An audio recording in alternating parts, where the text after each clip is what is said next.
कहानी शुरू होती है एक छोटे से गांव में, जहां प्राचीन समय की बातें चर्चा का विषय था। गांव का नाम था मायापुर। यहाँ के लोग अपने दिल से अपने साथी जीवन का मान रखते थे और एक दूसरे की मदद करने के लिए तैयार रहते थे।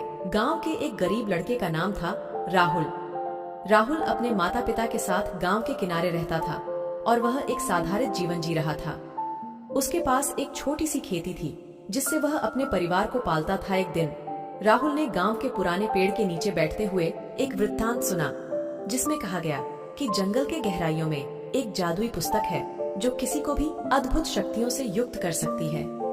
उस पुस्तक का नाम था परमाणु ग्रंथ। राहुल का मन उत्साह से भरा हुआ था और वह तय कर बैठा कि वह जादुई पुस्तक को ढूंढेगा और अपने गांव को सुख शांति देगा।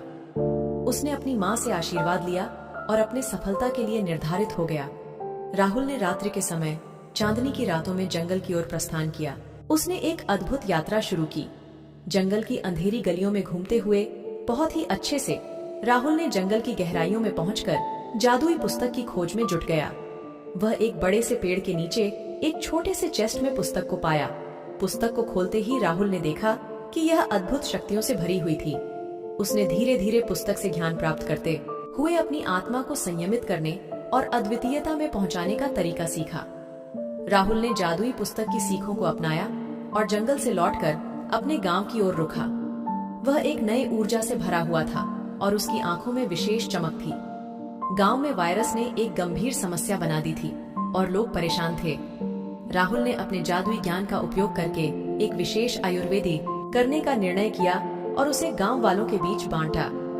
वह औषधि गांव के लोगों को देने के बाद देखा कैसे उनका स्वास्थ्य बहुत ही तेजी से सुधार रहा था। इससे गांव में खुशियां छाई गईं और लोग राहुल की प्रशंसा में रूप बदलने लगे। उन्होंने अपनी जादुई शक्तियों का उपयोग करके गांव को एक नया आधार दिया। एक दिन गांव का राजा राहुल के बारे में सुना और उसे अपने दरबार में बुलवाया।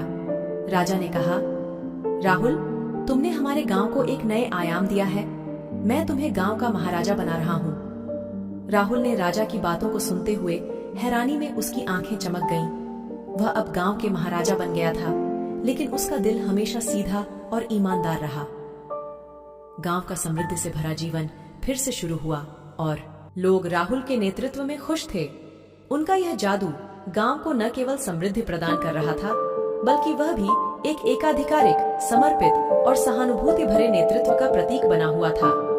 इस कहानी से हमें यह सीखने को मिलता है कि सच्चे उत्साह, संघर्षशीलता और अच्छाई का पालन करते हुए कोई भी अद्भुत चीजें संभव है। राहुल ने अपने आत्मविकास के माध्यम से न केवल अपने बल्कि अपने समाज का भी सुधार किया और सबको एक सकारात्मक दृष्टिकोण प्रदान किया।